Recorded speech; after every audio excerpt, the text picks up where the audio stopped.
오늘 우리에게 주신 하나님 말씀 구약성경 사무엘상 23장 1절부터 14절까지 말씀을 또 저와 함께 읽어보겠습니다. 사람들이 다윗에게 전하여 이르되 보소서 블레셋 사람이 그일라를 쳐서 그 타작마당을 탈취하더이다 하니 이에 다윗이 여호와께 묻자와 이르되 내가 가서 이 블레셋 사람들을 치리이까? 여호와께서 다윗에게 이르시되 가서 블레셋 사람들을 치고 그일라를 구원하라 하시니 다윗의 사람들이 그에게 이르되 보소서 우리가 유다에 있기도 두렵거든 하물며 그일라에 가서 블레셋 사람들의 군대를 치는 일이리까 한지라. 다윗이 여호와께 다시 묻자온대 여호와께서 대답하여 이르시되 일어나 그일라로 내려가라. 내가 블레셋 사람들을 내 손에 넘기리라 하신지라. 다윗과 그의 사람들이 그일라로 가서 블레셋 사람들과 싸워 그들을 크게 쳐서 죽이고 그들의 가축을 끌어오니라. 다윗이 이와 같이 그일라 주민을 구원하니라. 아히멜렉의 아들 아비아달이 그일라 다윗에게로 도망할 때에 손에 에봇을 가지고 내려왔더라.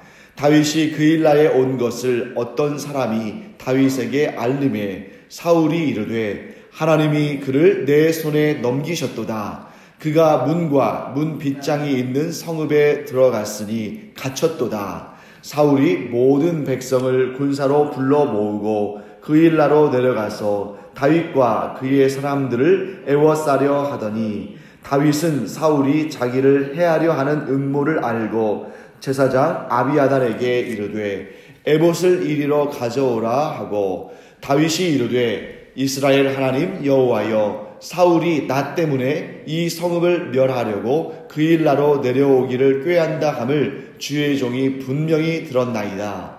그일라 사람들이 나를 그의 손에 넘기겠나이까? 주의 종이 들은 대로 사울이 내려오겠나이까?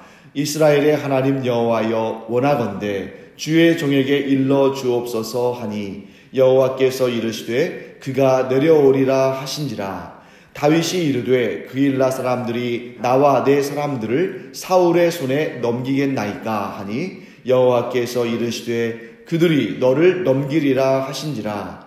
다윗과 그의 사람 600명 가량이 일어나 그일라를 떠나서 갈 수 있는 곳으로 갔더니 다윗이 그일라에서 피한 것을 어떤 사람이 사울에게 말하매 사울이 가기를 그치니라.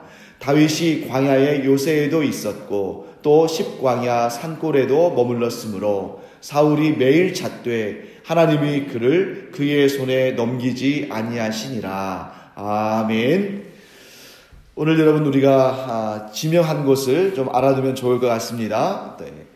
오늘 우리가 좀 낯선 지명한 곳이 나오는 것을 보게 되죠. 어디입니까? 그일라라고 되어 있습니다. 여러분 그일라. 지금 다윗은 이 사울의 공격을 피해서 사울의 손을 피해서 도망치고 있죠. 네, 이 사울의 눈을 피해서 사울의 보복을 피해서 도망치는 다윗은 주로 유다 지역을 돌아다니면서 이렇게 또 피하고 있습니다. 그래서 우리가 보통 이제 이스라엘의 그 영역을 보게 되면 남과 북으로 갈리게 되죠. 그때 남쪽은 유다 지파의 지역입니다.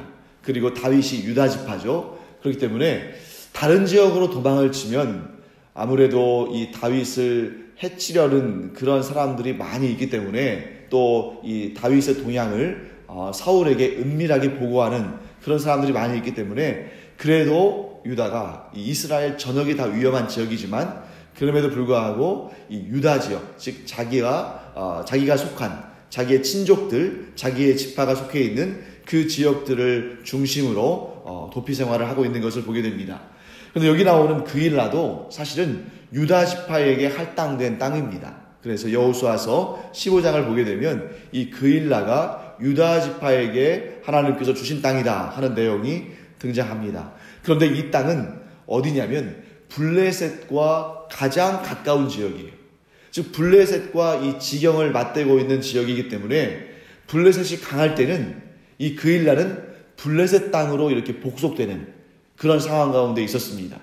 오늘 이 본문의 내용도 그런 내용을 설명하고 있죠. 지금 블레셋이 강한 때이기 때문에 이 땅에 지금 그일라 땅에 블레셋 사람들이 치고 들어왔죠. 그래서 나중에 이 내용을 보면 이 다윗이 이 그일라를 쳐서 블레셋 사람들을 죽이고 그들의 가축들을 빼앗았다. 이런 내용이 나오잖아요. 그래서 이미 그일라 땅에 블레셋 사람들이 쳐들어와서 이 그일라를 점령하고 거기에서 가축을 키우고 있을 정도로 그들이 이 블레셋 사람들이 생활을 하고 있는 상황이다 하는 것을 알게 됩니다. 자, 그때 그일라 사람들이 자신들이 블레셋 사람들의 침공을 받았다는 것을 다윗에게 전하죠. 사람을 보내서 전합니다. 그때 다윗은 고민하게 됩니다. 왜 그러냐면 자신도 도망자의 입장에서 사울의 칼을 피해서 지금 은신하고 있는 상황인데, 즉 다윗 자신도 지금 자신의 앞가름을 제대로 하고 있지 못하는데 그일라를 도왔다. 분명히 그 소식이 누구에게 전해지겠습니까? 사울에게 전해질 것입니다. 지금 다윗과 그와 함께할 사람들은 어떻게 해서든지 간에 자신들이 드러나면 안 되는 거죠. 사울이 그 모습을 보고 분명히 응징하러 올 것이기 때문에. 그래서 굉장히 고민했습니다. 근데 여러분, 우리가 다윗의 성품이 어떤 성품인지 잘 알죠. 자기의 양떼를 물어가기 위해서 사자나 곰이 이렇게 공격해서 들어오면 다윗은 그 사자나 곰을 두려워하지 않고 그것을 쳐서 그 입에서 자신의 어린 양을 꺼내올 정도로 이렇게 자신에게 속한 자들을 볼 때, 자신의 또 보호를 받기를 원하는 사람들을 볼 때 결코 그것을 마다하지 않을 사람입니다. 그래서 다윗은 자신도 이렇게 위급한 상황이었지만 이 일을 두고 도움을 구하는 그일라 사람들의 그 요청을 두고 하나님의 뜻을 묻습니다. 자, 하나님께 다윗이 뭐라고 물었냐면 블레셋 사람들을 치고 그일라를 구원할까요? 라고 물었을 거예요. 그러니까 지금 하나님께서 다윗에게 뭐라고 말씀하십니까? 가서 블레셋 사람들을 치고 그일라를 구원하라 라고 말씀하셨습니다. 그런데 여러분, 여기에서 우리가 좀 성경을 좀 꼼꼼히 보기를 원하는데요. 3절 말씀을 보면 어떤 내용이 나오냐면, 자, 다윗이 하나님의 뜻을 구했고 하나님은 다윗에게 가서 블레셋 사람들을 치고 그일라를 구원하라 라고 응답하셨습니다. 그런데 3절을 보면 다윗이 하나님의 응답을 들었고 그 응답을 자신과 함께한 사람들에게 말했습니다. 그런데 다윗과 함께한 사람들은 뭐라고 말하냐면 블레셋을 치는 것은 지금 현재 자신들이 처한 상황에 비추어 보았을 때 너무 위험하고 부담스러운 일이다 라고 부정적으로 반응합니다. 그러니까 다윗이 하나님의 뜻을 재차 묻죠. 그러자 하나님께서는 어떻게 응답하시냐면 일어나서 그일라로 내려가라. 내가 블레셋 사람들을 너의 손에 넘기리라 라고 말씀하십니다. 자, 여기에서 우리는 이런 의문을 가져야 됩니다. 어떤 의문이냐면 하나님께서 이미 다윗에게 블레셋 사람들을 치고 그일라를 구원하라 라고 말씀하셨는데 지금 다윗이 어떻게 하고 있습니까? 자기와 함께한 사람들이 반대한다고 하나님의 뜻을 다시 묻고 있습니다. 언뜻 보면 여러분, 이 장면은 다윗의 좀 불순종 내지는 불신앙과 같이 보일 수 있습니다. 왜? 이미 하나님께 구해서 응답을 받았는데 다른 사람들이 반대한다고 다시 하나님의 뜻을 구하고 있지 않습니까? 여기서 우리는 하나님의 뜻을 묻는 방식을 살펴봐야 됩니다.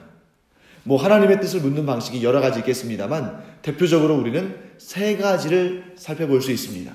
자, 하나님의 뜻을 묻는 방식 첫 번째, 개인적으로 하나님의 뜻을 물을 때 과연 하나님의 뜻이 이러하신가 하고 판단할 때에는 주로 하나님께 표징을 구합니다. 여러분, 성경에는 하나님께 뜻을 묻고 그 뜻이 정말 이루어질지를 물을 때에 확인할 때에 표징을 구하는 장면들이 등장합니다. 예를 하나 들겠습니다. 여러분, 사사 가운데 기드온이라는 사사가 있죠.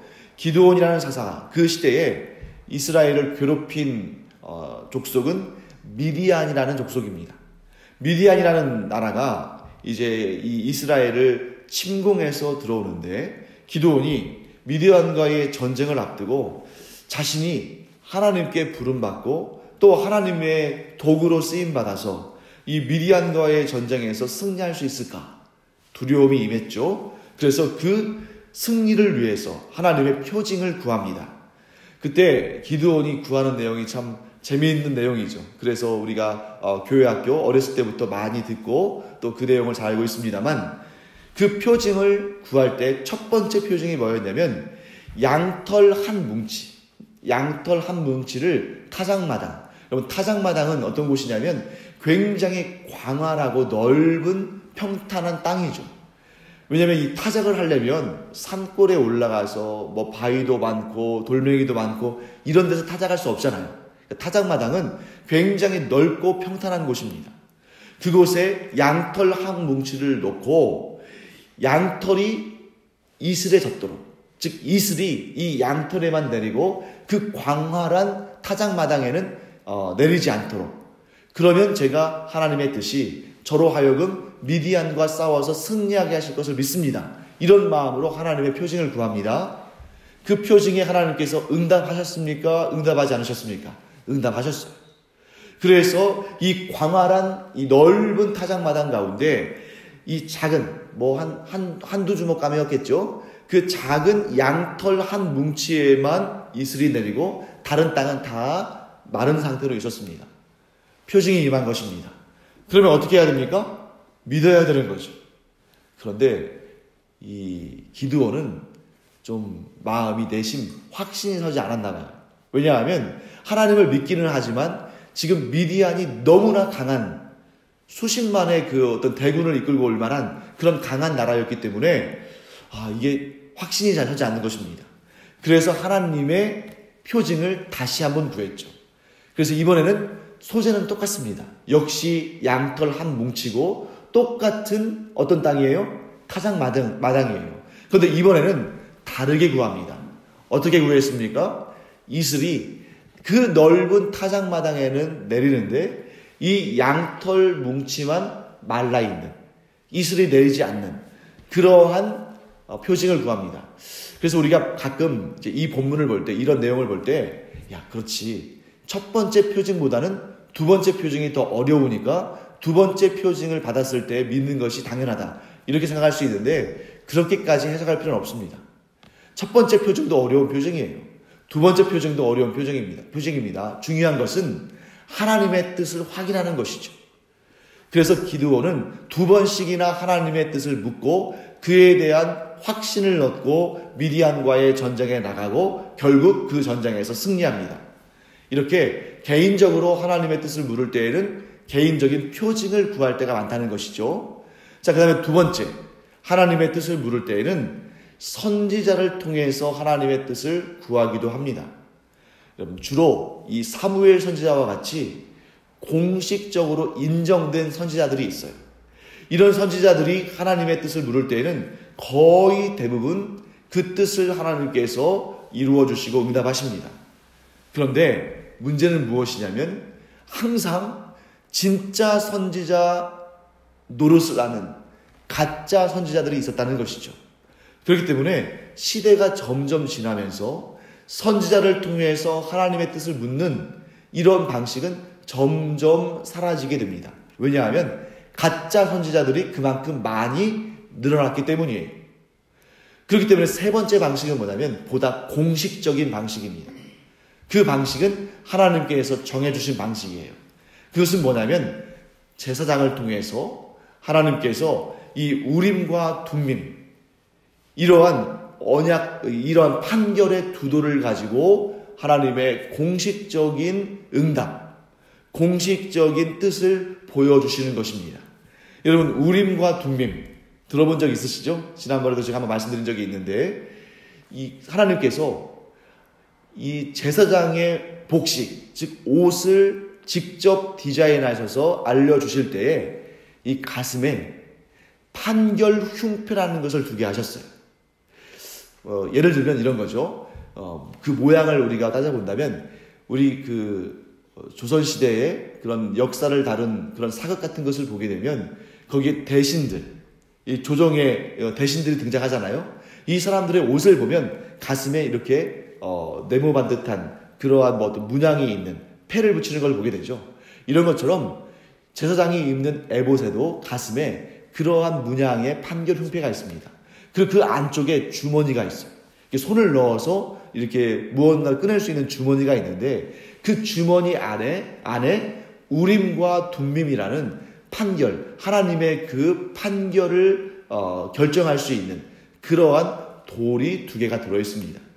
그런데 이 돌이 재질과 표면의 그런 어떠한 이 매끄러움의 정도가 똑같을까요? 다를까요? 똑같아야죠. 만약에 어떤 2돌 중에 하나는 매끄럽고 하나의 돌은 거칠었다면 이 제사장이 자기의 사적인 생각이나 자기의 사적인 유익을 위해서 이 판결을 자기 마음대로 조작할 수 있는 거죠. 그렇기 때문에 이 돌은 완전히 똑같은 재질이고 감촉도 똑같아야 됩니다. 차이가 있다면 딱 한 가지. 어떤 차이겠어요? 색깔이 달라야겠죠. 예를 들면 바둑의 돌처럼 하나는 하얀색, 하나는 검정색. 이래야만 예스냐 노냐를 분명히 알 수 있게 되는 것입니다. 자, 그래서 이제 이 판결의 2돌을 가지고 하나님의 뜻을 묻는데 아니 이런 거죠. 여러분, 우림과 둠밈을 통해서 하나님의 뜻을 물을 때는 제일 중요한 게 뭘까요? 그것은 바로 질문을 어떻게 하라 하는 것입니다. 하나님의 뜻은 분명히 나올 거예요. 그런데 하나님께서 갑자기 하늘에서 막 음성을 들려주시면서 너희는 이렇게 해라. 너희는 그 일하러 가서 싸워라. 너희는 또 사울을 죽여라. 그를 대적해라. 이런 식으로 말씀하지 않으신다는 거예요. 하나님께서 갑자기 초자연적인 현상을 통해서 기적적인 현상을 통해서 막 그 귀에 들리게끔 말씀하시는 것이 아니라 우리가 질문을 할 때, 즉 이스라엘 사람들이 질문을 드리면 그 질문에 대해서 예스냐 노냐를 가지고 이 우림과 둠밈으로 말씀하시는 겁니다. 그러니까 이 굉장히 믿음 없으면 할 수 없는 일이에요. 자, 믿음 없는 사람들이라 할지라도 막 하늘에서 음성이 들리면 그 말씀을 좀 어느 정도 들으려고 하겠지만 돌을 꺼내가지고 보여준다고 해서 이것이 하나님의 응답이라고 믿을 사람들은 많지 않을 수 있습니다. 그렇기 때문에 이 이스라엘 백성들이 우림과 둠밈, 즉 판결의 2돌을 가지고 하나님의 뜻을 깨달아 알았다는 것은, 그것을 하나님의 뜻으로 받았다는 것은 그들이 믿음을 갖지 않고 있어서는 도저히 불가능한 일인 것이죠.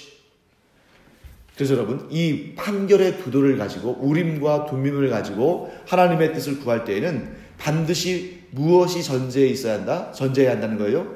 믿음. 오직 믿음이 있는 자들만이 이 우림과 둠밈으로 하나님의 뜻을 깨달아 알게 되는 것입니다.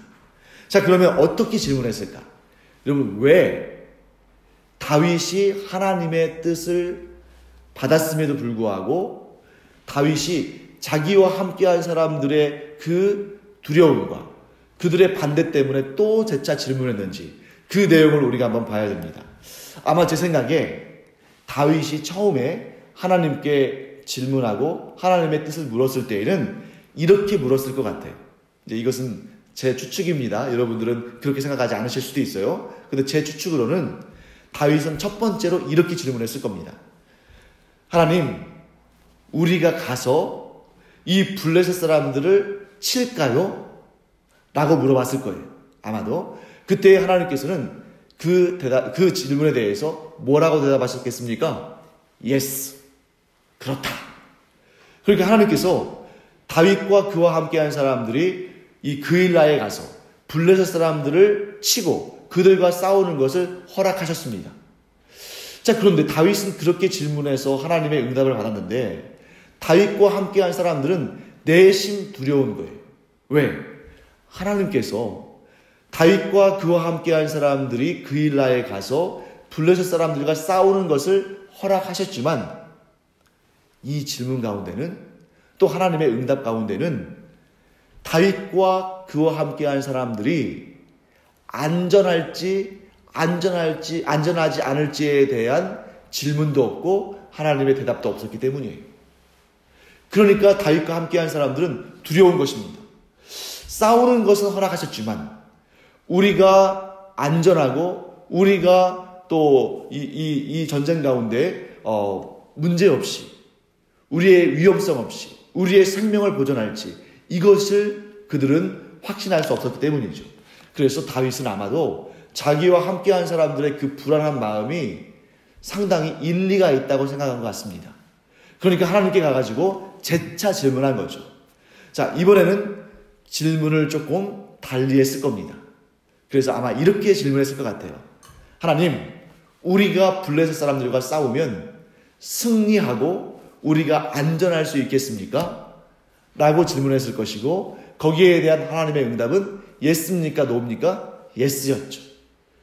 그러니까 그 이야기를 듣고 사실 다윗은 첫 번째 질문과 그 질문에 대한 답만으로도 믿음이 있는 사람이었기 때문에 얼마든지 그일라에 가서 블레셋 사람들을 치려고 했을 거예요.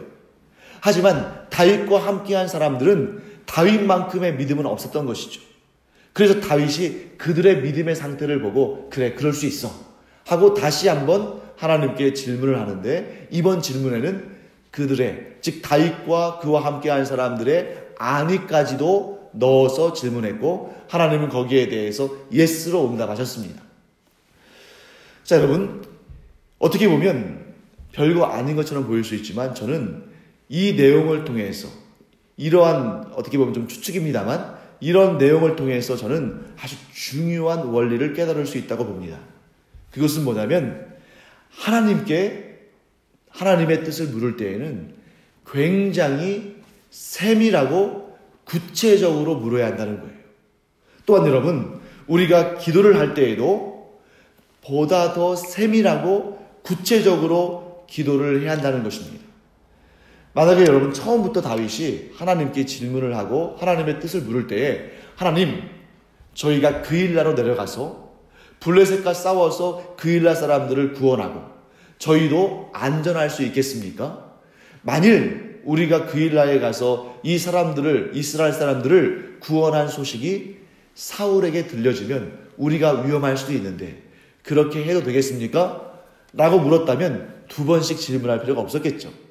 그리고 다윗과 함께한 사람들도 두려움을 느낄 필요가 없었겠죠. 사랑하는 성도 여러분, 우리가 기도할 때도 아주 세밀하고 구체적으로 기도하기를 간절히 바랍니다. 그래서 우리가 이렇게 기도할 수 있어요. 그냥 하나님 잘 되게 해주세요. 하나님 복 받게 해주세요. 이렇게 기도할 수 있습니다. 그런데 여러분, 그 기도는 잘못된 기도는 아니에요. 우리가 선한 것을 구하고 하나님의 은총을 구하고 은혜를 구하고 복을 구하는 것은 하나님께서 허락하신 좋은 기도입니다. 하지만 기왕에 기도할 때 우리가 조금 더 세밀하고 조금 더 구체적으로 기도한다면 하나님의 그 섬세한 응답의 손길을 우리가 더 분명히 깨달아 알 수 있게 될 것입니다. 그래서 여러분, 우리가 세밀하게 묻고 구체적으로 기도한다, 이런 원리를 좀 가졌으면 좋겠어요. 우리가 하나님의 뜻을 구할 때, 하나님의 뜻을 확인하고자 할 때는 아주 세밀하게 하나님께 여쭙고, 또한 우리가 하나님께로부터 어떤 복을 구하고 어떤 은혜를 구할 때는 아주 좀 구체적으로 이렇게 구하면 좋겠다. 그래서 우리가 기도를 좀 깊이 할 뿐만 아니라 좀 더 선명하고 구체적으로 하면 기도를 훨씬 더 풍성하고 길게 할 수 있는 그러한 기회를 얻게 되는 것이죠. 그런데 그때 어떤 분은 저에게 이렇게 반문하실 수도 있을 것 같아요. 아니, 목사님, 예수님께서 그 기도를 가르쳐 주실 때, 그 주기도문이잖아요. 우리가 몇 주 전에 이제 주기도문 그런 강해를 제가 주일날 했습니다만, 예수님이 가르쳐 주신 주기도문을 보면 굉장히 짧고 간결한데, 그러니까 예수님께서는 우리에게 그렇게 짧고 간결하게 기도하라고 하신 것인데 그렇게 장황하게, 너무 구체적으로, 너무 세밀하게 그렇게 기도할 필요가 있겠습니까? 라고 물을 수 있을 텐데, 그것은 주기도문에 대해서 잘못 이해했기 때문에 그런 생각을 갖는 것입니다. 여러분, 주기도문은 예수님께서 우리에게 기도의 원리와 질서와 순서를 알려주신 거예요. 그러니까 너희는 이렇게만 기도하라 라고 말씀하신 것이 아니라 이런 원리를 따라서, 또 이러한 질서를 갖추고 이런 순서대로, 즉 하나님의 나라와 그 의, 이것을 먼저 구하고 그 다음에 일용할 양식, 즉 너희들에게 필요한 구체적인 것을 질서에 따라서, 순서에 따라서 이런 원리로 기도해라 라고 말씀하신 것이지, 그걸 마치 주기도문을 무슨 주문처럼 그것만 달달달달 외우라고 말씀하신 것이 아니에요. 만일 여러분 우리가 그렇게 간결하고 짧게만 기도해야 한다면 예수님부터 그 기도를 잘못하신 것입니다. 왜냐하면 여러분, 예수님께서 기도하시는 내용을 한번 보세요. 예수님 어떻게 기도하십니까? 예수님께서는 모든 사역을 마치신 다음에, 그래서 피곤해서 제자들이 먼저 쉬어야 할 그런 상황 가운데서도 예수님은 한적한 곳에 가셔서 정말 열심히 기도하셨어요. 또 심지어 동트기 전에, 새벽에도, 그 사역을 시작하기 전에도 새벽 오히려 미명에, 이런 표현이 있지 않습니까? 하나님께 간절히 기도했습니다. 그렇기 때문에 여러분, 우리가 주기도문, 예를 들어서 그 주기도문만 기도해야 한다 그러면 1, 2분 안에도 끝나버리는 거 아니겠습니까? 그런데 이 원리를 따라서 아주 구체적이고 세밀하게 기도하라, 이것이 곧 하나님의 뜻입니다. 그래서 사랑하는 성도 여러분, 우리가 이 시간에 기왕에 나와서 기도할 때에 그냥 은혜 주십시오, 복 주십시오, 보호하여 주시옵소서, 이 정도로 간략하게 기도하고 끝내는 것이 아니라 그 기도의 원리와 질서를 따라서 우리가 하나님의 나라와 그 의를 구할 때에도, 우리에게 필요한 구체적인 것들을 구할 때에도 우리가 오늘 이 원리를 이제 깨달았으니까 아주 세밀하고 구체적으로 기도하면서 하나님의 그 아주 섬세한, 하나님의 때를 따라서 우리에게 주시는 그 정확한 그런 응답들을 체험하는 여러분과 제가 되기를 간절히 축원합니다. 기도하겠습니다. 하나님, 주님의 은혜를 감사드립니다. 저희들이 하나님의 뜻을 구할 때에도, 또한 하나님의 그 은혜와 복을 구할 때에도 저희들이 더 세밀하고 더 구체적으로 기도함으로 말미암아 하나님의 은혜를 더 풍성히 누리며 더 깊이 하나님과 교제하는 귀한 저희들의 기도의 시간이 될 수 있도록 은혜 도와여 주시옵소서. 감사드리며 예수님의 이름으로 축복하며 기도합니다. 아멘. 이제는 우리 주 예수 그리스도의 은혜와 하나님 아버지의 크고도 넓으신 사랑과 성령의 감동, 감화, 위로, 교통하심이 이 시간 하나님께 세밀하게 여쭙고 또 하나님께 구체적으로 기도함으로 풍성한 은혜의 응답을 얻기를 원하는 주님의 사랑하시는 자녀들 위에 이제로부터 영원토록 함께 있을지어다. 아멘. 이 시간 우리 기도할 때 하나님께 우리의 기도의 제목들을 더 세밀하고 구체적으로 구하고 기도함으로 하나님의 크신 은혜와 또 선명하신 응답을 얻는 이 시간 되기를 축복합니다. 기도하겠습니다. 하나님 아버지,